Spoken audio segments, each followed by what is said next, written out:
Hey guys, welcome back to Andy's Dinosaur Reviews, and today we are going to check out a figure I've actually wanted to review for quite some time because it is one of the coolest figures that we saw in the Walking with Dinosaurs, the 3D movie toy line. But it's again a figure that doesn't come without some issues. However, just look at that. Like, that has got to be one of the coolest dinosaur toys, as we've got ourselves the ultimate Gorgon. This is the Gorgosaurus, and this is that larger variation of the toy. There are larger and smaller versions here in the line. This is the biggest, I think, that they had created, and then there are some very cool smaller ones that are out as well, which are very similar to this, but obviously much smaller. But this figure, again, being a Gorgosaurus, is awesome because we don't get very many dinosaur toys for that species, and we definitely don't get many with so much articulation. Not that this thing is absolutely overloaded with articulation, but it's pretty decently articulated for what it is.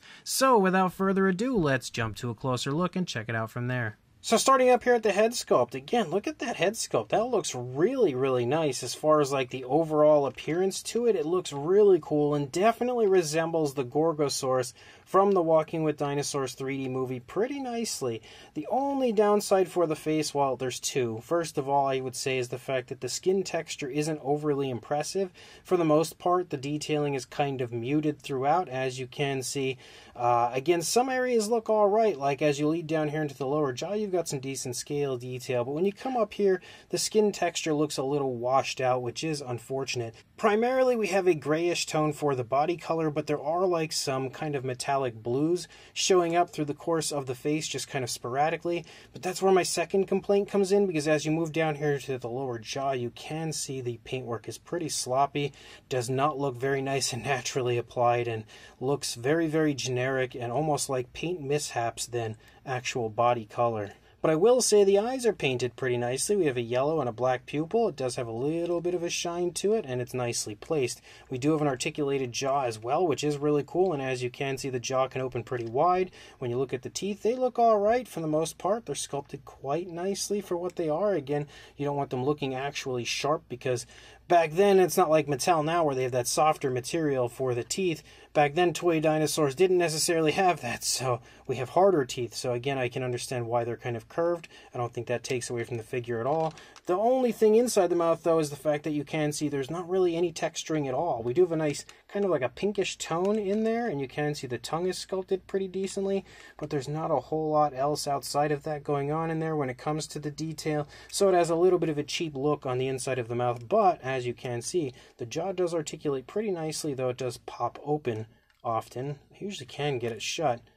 Whatever. But as you move back into the neck, you can see again more of those bluish tones picking up, and you also have like light grays picking up and striping, but the blue is a very metallic tone, so it definitely stands out. You do have a nice spot of articulation right here, as you can move the neck up and down, and a little bit left and right. You can also kind of swivel it a little bit. So again, fairly impressive articulation in that area, especially for the time that this figure was out. As you move down, you continue to have that striping effect, and you can see the scale detail again is there, but it does still look pretty washed out. There are some osteoderms and stuff that you can see as you move down the course of the neck. You can also see a good bit of skin wrinkling and folding and stuff as you move down. You have like a greenish tone moving along the upper part of the dinosaur, and then you have a brownish tone here on the underside, but you do still have some more random pink kind of like splotched as you move down through the course of the underside of the neck and throat. Almost looks like it was an attempt at dry brushing some of the detail out, but as you move through, it doesn't look very good, and in fact, the entire underside, for the most part, looks very ugly, especially with the battery compartment and sound area and everything like that. But you can see moving down to the side of the body, again, the scale detail is there. It's just not super vibrant. You can see there is like some dry brushing here that's been applied that does highlight the scale detail a little bit. You see more osteoderms and stuff as you move through, kind of like a line of ridges following along the spinal column as well. We do continue to have the striping moving down, which again is like mixtures of white, it's like a white or a light gray and then blues moving down. It doesn't look great, but it looks okay, I guess, for what it is.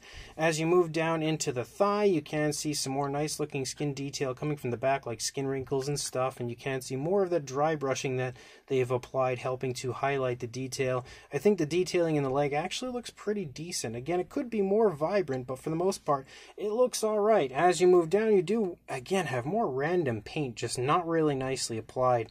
A lot of the dry brushed areas just look very sloppy. You can tell that there wasn't a lot of care taken when it comes to the painting of this figure. And in this area of the leg, you can see, again, it's very washed out when it comes to the detail, though there is a nice big bulging calf muscle. As you move down, you continue to have more of those blues popping up. You can see the foot sculpt looks okay, but again, still washed out when it comes to the detailing aspect. No paintwork, sadly, for the nails. Same deal for the arms. Again, there's very washed out look to them. You can make out the muscle definition and stuff, but no paintwork for the nails or anything like that. The hands look okay for what they are. But then you move out into the tail and you see a little bit more kind of like skin wrinkling and folding and stuff back here. You can kind of make out the hip bone up there a little bit as well.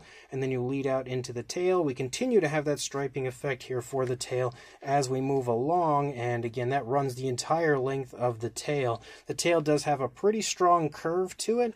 And again, pretty much the same coloration we've had through the rest of the figure, where we've got like the greenish tones, and then you've got like the browns with the weird dry brushing on the underside, and then we basically lead out. And a figure that's so articulated, I'm really surprised that this didn't have like a wire tail or something to just increase the articulation, because the tail is just stuck this way, like it's completely stagnant. You can't really do anything with this area of the tail. You can articulate here, left and right, up, down, and swivel, which is interesting, and it's actually pretty smooth in that area. Past that point, once you get to the legs, you can articulate the legs forward and back, and a little bit of wiggle room left and right, but not a whole lot. You do also have, if my leg would stay still here, articulation in the knees, but it's like jammed. Man, I'm gonna have to heat that up. It will not really move. It does swivel. You can see the joint for it to go forward and back, but it's really not going anywhere. Then as you move down, you've got another spot of articulation here, which works pretty smoothly. Can also swivel, and then again another spot right here, forward and back, and can also swivel as well. Now, these joints being kind of loose is one thing that is a downside for the figure, because it doesn't stand. Every time you stand it up, it just crumbles because those joints are so loose. It definitely will not stand. I've never had this figure stand once. You do also have arm articulation, again forward and back, and then also out away from the body. So pretty decent articulation throughout the course of the figure. But as you move to the other side, again, it looks pretty much the same as what we had seen on the first side. Kind of still, actually better paintwork here on the lower jaw. It doesn't look nearly as sloppy as what we see on the other side. But again, it's definitely not going to be winning any awards when it comes to its paint apps. Pretty darn nicely sculpted figure, a little muted in the detail department in many areas, but I can see that the original sculpt was definitely very nice when it comes to its overall appearance, and the detail is there. It just doesn't pop nearly as nice as I would expect it to, but still a super cool Gorgosaurus. And just to kind of give you an example of how this figure can't stand, as you can see, the legs start to kind of crumble. If you try to reposition it and get the legs to stand up, basically just starts to crumble and falls over. It's a very hard figure to get to stand. I don't know if you guys have ever, like anybody that has one of these, let me know in the comment section if you've ever been able to get yours to stand, because I actually have two of them and I have never had either one actually standing. There is also a sound effect for the figure, so if we squeeze in the chest and back, sounds like maybe the batteries are dying actually.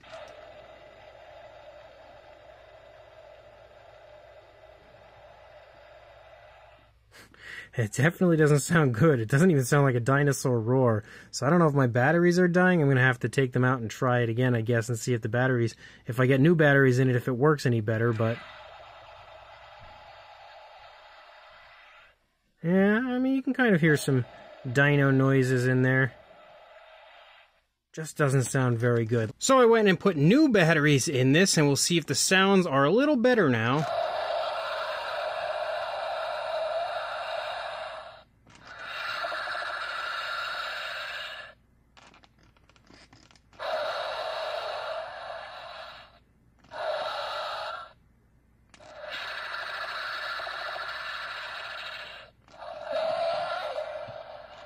Okay, they definitely sound a whole lot better now. They do sound kind of cool, and they're a lot louder as well. So, pretty cool noises. Don't judge the figure based on that first attempt, I guess. As far as the size goes, it's very nicely sized. For a length, you are looking at about 18 inches or right around 46 centimeters.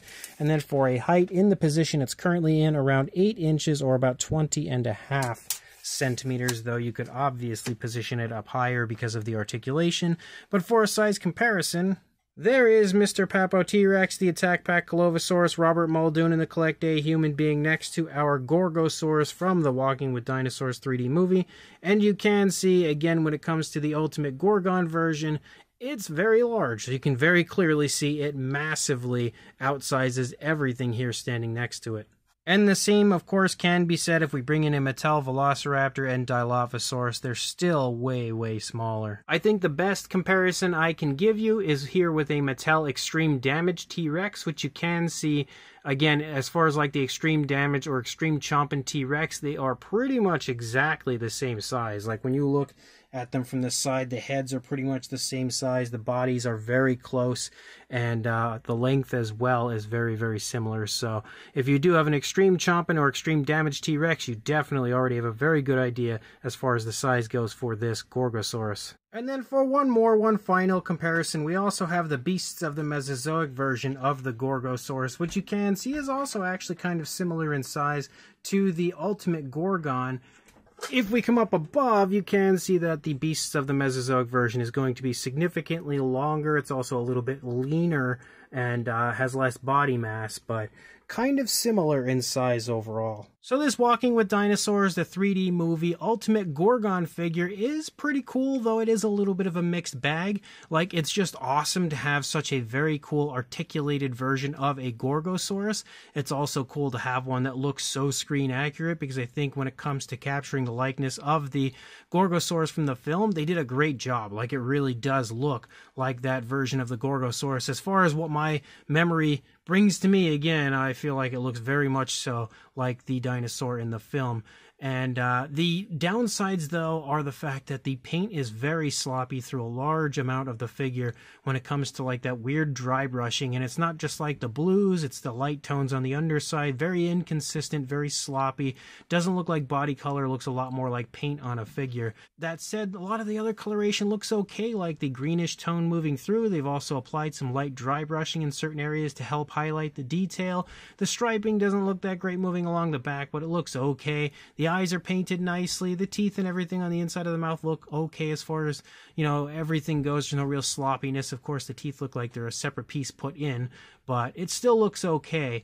The detailing on the figure is definitely washed out in some areas, but still looks okay in other areas. You can tell it is a nicely sculpted figure, just the detail didn't translate really well to the figure itself, but the original sculpt, I'm sure, looked great. You also have articulation, and a lot of it, which is really nice.